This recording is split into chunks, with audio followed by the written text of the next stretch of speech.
Welcome to Buying Educate, and this is a continued class in which we are going through the textbook portion of We Are Not Afraid to Die.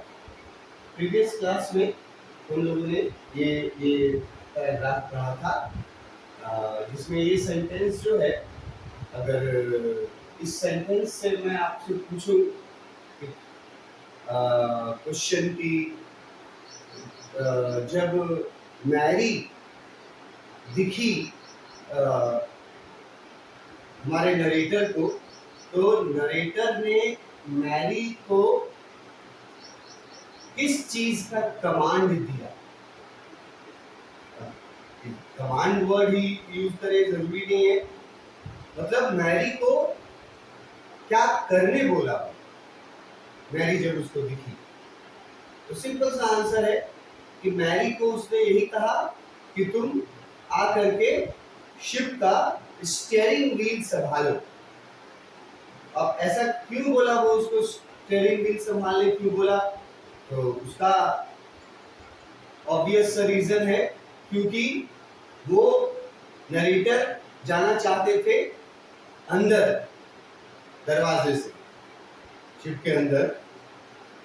क्यों जाना चाहते थे? देखने के लिए जाना चाहते थे कि अंदर की स्थिति क्या है। उनकी वाइफ ने उसे क्या कहा था, क्या क्या बताया था वाइफ ने? जब दरवाजा खोली थी, वाइफ नजर आई थी, वाइफ क्या क्या बोली थी? तो वाइफ ने कहा था कि हम लोग डूब रहे हैं, वी आर सिंकिंग। वाइफ ने बताया था कि जो वुड लगाया गया है वो टूट चुका है, और वाइफ ने बताया था कि पूरे जहाज में पानी भर चुका है। तो देखने के लिए अब वो अंदर जाता है, रास्ते से, दरवाजे से अंदर जाता है। अब ये जो व्हील वाइफ को थमा के और दरवाजे तक पहुंचने का जो एक्शन है, उसके बारे में भी एक चीज मेंशन किया है यहाँ, स्क्रैम्बल्ड वर्ड यूज करके, कि आसानी से नहीं पहुंच गया वो दरवाजे तक, है ना? he had to work hard to reach to the hatch. He had to work hard, मतलब मुश्किल से वो पहुंच पाया था दरवाजे तक, इसलिए स्क्रैम्बल्ड वर्ड यूज किया है। अब अंदर वो अब घुस गया, तो अब वो देखा क्या क्या अंदर, क्या क्या कौन कौन जो सदस्य थे, तो उनके बारे में डिस्क्राइब कर रहा है। तो सबसे पहले Larry and vigil, sorry Larry vigil तो एक ही हो गया, लैरी एंड हर। पूछेगा क्या कर रहे थे, तो लिखेंगे pumping out water from the boat, लिखा हुआ है यहाँ। और फिर उनके बारे में, ये जो वाटर से ये जो वो बोट से वाटर पंप करके बाहर निकाल रहे थे, ये इस एक्शन को और इफेक्टिव बनाने के लिए एक वर्ड यूज किया, लाइक मैडमैन, पागलों की तरह वो लोग पानी बाहर पंप करते जा रहे थे, जो पानी अंदर घुस चुका था। तो लैरी और हर्ब क्या कर रहे थे, और मैडमैन वर्ड यूज हुआ है, ये दोनों इंपॉर्टेंट, इसको याद रखें। उसके बाद बताया है कि जो टूटे हुए टिम्बर्स थे, टिम्बर्स मतलब मैंने आपको बताया जेन्युइन, मतलब कॉमनली वुड्स को बोलते हैं, हाँ, और यहाँ बोला जा रहा है उस वुड से जिससे जहाज बनता है, उसको बोला जा रहा है। तो वो जो टिम्बर्स थे, हमने अगर आप चैप्टर फॉलो कर रहे हैं, पढ़ा है आपने चैप्टर किसी भी मीडियम से, माध्यम से, किसी से भी, तो याद करो, रिकॉल करो कि जब वेव वॉकर के बारे में बताया जा रहा था तो वहां एक वर्ड यूज किया था, वुडन हल्ड। ये वर्ड जिनको रिकॉल हो जाए कि हाँ वुडन हल्ड वर्ड था, वो लोग ही समझिए कि अच्छे प्रिपरेशन में हैं चैप्टर। और अगर बहुत सारे ऐसे स्टूडेंट्स होंगे अगर जिनको वुडन हल्ड वर्ड नया वर्ड लगेगा, तो इसका मतलब है कि उन्होंने ठीक से पढ़ा नहीं है। और अगर नहीं पढ़ा है तो भाई ऑप्शन तो कुछ है नहीं, पढ़ना पड़ेगा। तो पढ़ो जाके शुरुआत से, तो उनको वुडन हल्ड वर्ड मिल जाएगा। तो ये लिखा हुआ था एक जगह कि वुडन हल्ड था वो उनका शिप वेव वॉकर। तो वही जो वुड है ना, उसी को यहाँ पे टिम्बर्स बोला है। वुडन हल्ड पढ़े थे ना कि वुड से पूरी तरह से एकदम बना हुआ था, भारी भरकम, वजन भी बताया था। तो आप रिकॉल करो कितना वजन बताया था, भारी कितना था। और लिखा है कि वो जो वुड्स थे, ब्रोकन वुड्स, वो इधर उधर स्कैटर्ड थे, मतलब अजीब अजीब एंगल्स में, या क्रेजी एंगल्स लिखा है ना। क्रेजी का वर्ड तो थोड़ा होता है पागल, उसको हम लोग अगर दूसरा वर्ड में यहाँ यूज करें अजीब, तो वो अजीब एंगल्स में इधर उधर बिखरे हुए थे। The whole starboard side bulge inwards. तो स्टारबोर्ड साइड, मैंने शायद मैंने गलती से पिछले वीडियो में, प्रीवियस वीडियो में, स्टारबोर्ड का मतलब मैंने आपको दिखाया था। मैं एक बार आपको वापस दिखाना चाहता हूँ। स्टारबोर्ड ये ना, स्टारबोर्ड, तो मैंने यहाँ क्या लिख दिया था, इसका मीनिंग दिया था वुडन बोर्ड जो ऊपर था। मैंने आपको बताया था कि ये मतलब सेम मीनिंग्स रखते हैं, वर्ड्स अलग अलग हैं। तो ये यहाँ सही नहीं है, ठीक है। स्टारबोर्ड साइड लिखा हुआ है, ठीक है। और स्टारबोर्ड साइड ये वर्ड भी इस चैप्टर में पहले आ चुका है। मैंने आपको नोट्स में उसका मीनिंग भी दिखाया।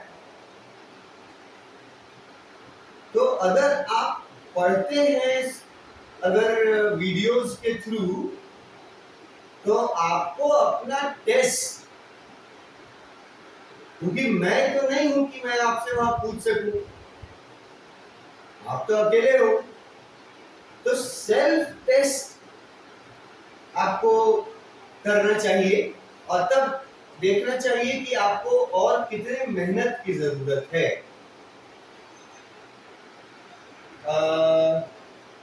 बहुत सारे लोग अगर ऐसा समझेंगे कि किसी भी चैप्टर का जो वीडियोस है, लेक्चर्स, वो चाहे वो क्वेश्चन आंसर्स का हो, चाहे वो टेक्स्ट बुक का हो, चाहे वो चैप्टर स्टार्ट करने से पहले हम इंट्रोडक्शन, बैकग्राउंड, थीम, कुछ भी अगर हो, तो आप सोचिए कि एक बार सिर्फ हम उसको देख के और सुन के और फिर याद रख लेंगे, ऐसा मेरे अनुसार संभव नहीं है। एक बार सुन के और याद रख लेंगे,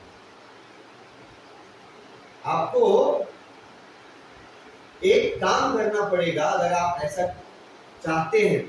और वो भी मैं एक बार डिस्कस कर चुका हूं कि चैप्टर अपने सामने लेके बैठिए। यहाँ तो चैप्टर डिस्प्ले हो ही रहा है, मगर चैप्टर आपके सामने भी होना चाहिए और नोटबुक होना चाहिए। और उस नोटबुक में जो वर्ड मीनिंग्स मैं बताता हूं, वो वर्ड मीनिंग्स जो है ना सीक्वेंस में, मतलब फर्स्ट पैराग्राफ से लेकर के, ऐसा नहीं कि एक वर्ड मीनिंग फर्स्ट पैराग्राफ के लिखे हैं, उसके नीचे दूसरा वर्ड मीनिंग कोई वर्ड सेकेंड पैराग्राफ का, फिर तीसरा में फर्स्ट, ऐसे नहीं, सीक्वेंस वाइज नोटबुक में आप उन वर्ड्स को, टेक्स्ट बुक वाले वर्ड्स को और मेरे बताए हुए मीनिंग्स को, उसको नोट करो, जिसमें आप पढ़ते हो, सुनते हो, उस समय। और उसके बाद नोट करने के बाद फिर आप उनको एक बार अपने बुक से पढ़ करके और उन इंपॉर्टेंट टर्म्स जो तुम नोट किए हो उनको यूज करके और ये टेस्ट करो खुद का कि तुम मीनिंग कितना निकाल पा रहे हो। ये तो नहीं बोला जा सकता कि एकदम 100% मीनिंग सब एक ही बार में निकाल लेगा। अलग अलग कैटेगरी के स्टूडेंट्स हैं, कुछ हिंदी बैकग्राउंड से हैं, उनको थोड़ा एक बार में दिक्कत हो सकता है, तो आपको रिपीट करना होगा उसको। मैंने पढ़ा दिया, आपने सुन लिया, फिर वो नोट कर लिया जो डिजिटल वर्ड है, पैराग्राफ वाइज, सीक्वेंस वाइज, और फिर उसके बाद अकेले अपना बुक खोल करके बैठिए उस चैप्टर का, और जहां से जहां तक आपने पढ़ा, सुना, देखा और जो वर्ड मीनिंग्स लिखा, उनको आप अपने सामने भी रख सकते हैं। वर्ड मीनिंग्स को सामने रख कर भी आप फिर अपने से पढ़ करके और मतलब निकालने का कोशिश कीजिए, और देखिए कि आप मेरे बताए हुए मीनिंग से कितना मतलब नजदीक आप जा सकते हैं। एक बार में हो सकता है कि आपको डिफिकल्टी हो, दो बार में भी हो सकता है कि डिफिकल्टी हो, पर अगर ऐसा आपने कर लिया, और इसके लिए बस डेडिकेशन चाहिए, उतना ही डेडिकेशन जितना डेडिकेशन मैथमेटिक्स में आप टेक्स्ट बुक के अलावा बहुत सारे और बुक्स को सॉल्व करते हैं।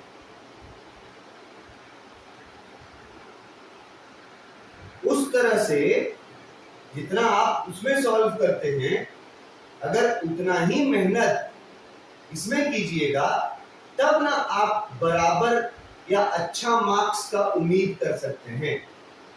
सारा मेहनत अगर आप किसी और चीज में किए हैं और इसको सिर्फ आप एक झलक बस जानने के लिए कि कुछ जान जाए और फेल ना हो, तब तो ठीक है, आप सुन करके भी कुछ नहीं कीजिएगा ना, खाली सुनिएगा वीडियोस को और सारा जो क्वेश्चन आंसर वगैरह वगैरह, तो श्योर है कि आप फेल नहीं कीजिए।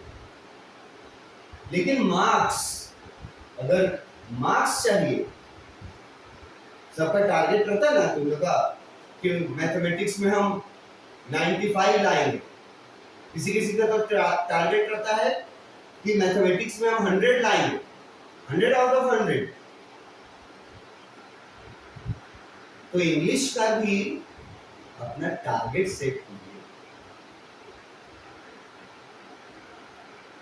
टारगेट सेट कीजिए अपने आप, अपना एबिलिटी अनुसार या अपना इच्छा अनुसार। अब अगर एबिलिटी अनुसार कीजिएगा तो जितनी एबिलिटी आप में है है ना, पास तो आप कर जाएंगे। लेकिन अगर आप कुछ डिजायर करते हैं कि मुझे जैसे मैथ्स में 100 आउट ऑफ 100 मुझे लाना है, तो इंग्लिश में भी अगर आप कुछ ऐसा सोच करके और तैयारी करते हैं कि मुझे इंग्लिश में 80 लाना है या 90 लाना है, 95 लाना है, कुछ कुछ बोर्ड्स में इंग्लिश में भी 100 आउट ऑफ 100 देता है, मगर मैक्सिमम बोर्ड्स में इंग्लिश में 100 आउट ऑफ 100 नहीं देता। ये अपना टेक्निकल चीज है, इससे हम लोगों को मतलब नहीं। तो 90s में आप टारगेट रखिए इंग्लिश का, 91 आए, 92 आए, 93 आ जाए। और अगर आप टारगेट रखिएगा तो फिर जितना मेहनत आप अपने 100 मार्क्स के टारगेट को पूरा करने के लिए करेंगे, उतना ही मेहनत आप इंग्लिश में भी अगर करेंगे तभी आ पाएगा ना। नहीं तो आपका, मान लीजिए आप बहुत मेहनत करते हैं, आपका मैथमेटिक्स में 100 आउट ऑफ 100 आएगा, लेकिन क्योंकि आप इंग्लिश को इग्नोर करते हैं, तो आप इंग्लिश में आप चलिए अच्छे अगर हैं पहले से तो 60 ले आते हैं। अब एक में 100 आया, एक में 60 आया, तो परसेंटेज बेस पर कोई फर्क पड़ेगा ना कि नहीं पड़ेगा? सीधा 160 हुआ जोड़ करके तो 80% आया आपका, जबकि आपने मैथ्स में 100% लाया है। तो अगर इंग्लिश में भी आप परसेंटेज अच्छा लाएंगे तो उससे आपका ओवरऑल परसेंटेज भी तो फर्क पड़ेगा ना। तो स्टूडेंट्स जो है ना, वो अपना टारगेट फिक्स करके अगर पढ़िएगा कि मुझे इतने मार्क्स के लिए जाना है, पढ़ना है, तो फिर आपको ज्यादा आसान लगेगा। जो चीजें मैं बोल के बताता हूँ कि ये चीजें उन स्टूडेंट्स को करना होगा एकदम कंपलसरी जिनको 80s 90s में जाना है। तो जो 60s में है कुछ, जो 50s में कुछ है, जो पास होकर के कुछ है, उनको उन चीजों को करने की जरूरत नहीं।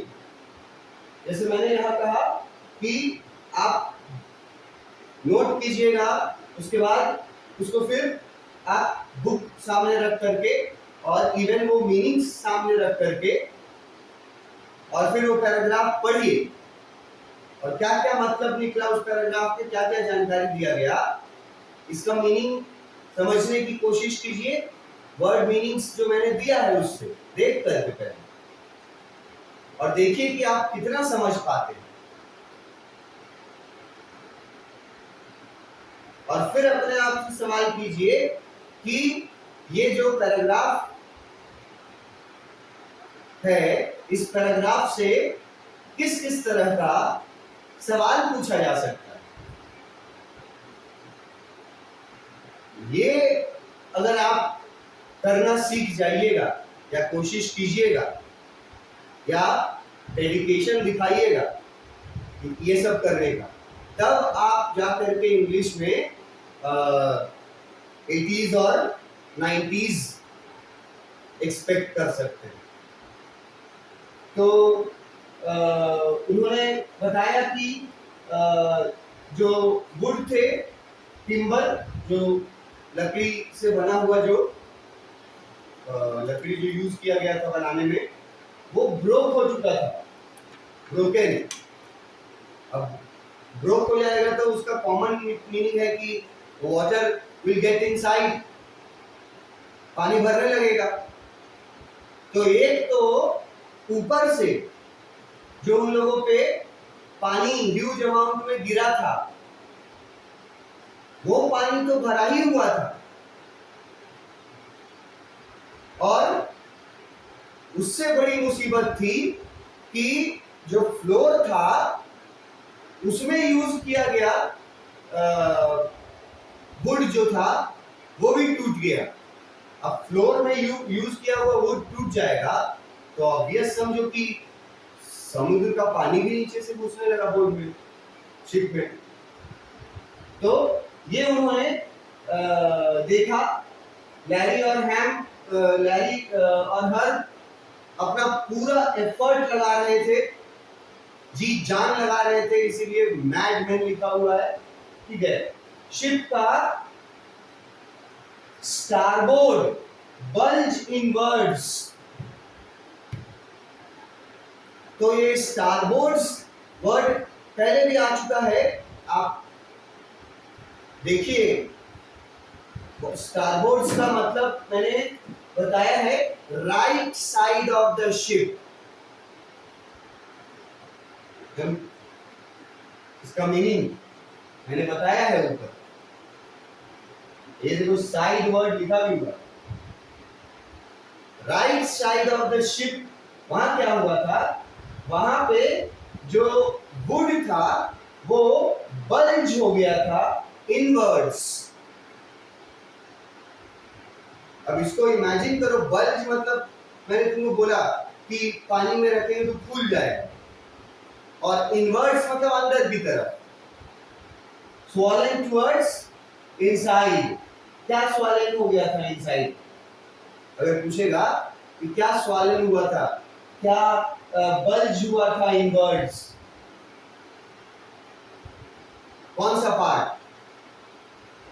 देखो पढ़ा हुआ रहेगा एकदम, तभी जवाब दे पाएगा। कौन सा पार्ट हुआ था? The whole starboard side, right side of the whole right side of the ship was bulge inwards, ठीक है। वो अंदर की तरफ स्वॉलन हो चुका था। और जो लास्ट जो दृश्य बताया है, ठीक है, इसमें एक वर्ड स्लॉश्ड वर्ड यूज किया है टेक्स्ट बुक, जिसका मीनिंग मैंने दिया है मूव द वाटर, और उससे ज्यादा सटीक मीनिंग यहाँ है फ्लोट। फ्लोट वर्ड कॉमन है, बहुत कोई जानते होंगे, तैरना। तो देखिए उनके ये जो एक्सप्लेनेशन के पॉइंट्स है, ये जो मैं आपको यहाँ देता हूँ, ये सब हम लोग पढ़ चुके हैं, ठीक है। और वो जो लास्ट वाला जो सेंटेंस लिखा हुआ है ना, यहाँ देखो लैरी और हर्ब वाले जो मैडमैन वाला वर्ड था, देखो यहाँ क्या लिखा है, मैडमैन को ऐसे रिप्रेजेंट किए हैं, they were working to the best of their ability, जी जान लगाकर, ठीक है ना। उसके बाद right side of the ship was swollen in wood, right side of the ship. और फिर इनको सामान बहुत सारे, पानी भर जाने की वजह से सामान बहुत सारे इनके तैरते हुए नजर आ रहे थे, बोट पर तैरते हुए नजर आ रहे थे। क्या क्या था, एक दो चीज बताया है यहाँ, जैसे यहाँ क्लोथ्स और क्रॉकरी लिखा है, clothes crockery etcetera. Text book में देखिए कुछ कुछ शायद एक चीज और लिखा है, क्या क्या सामान फ्लोट कर रहा था। क्लोथ्स उनके कपड़े,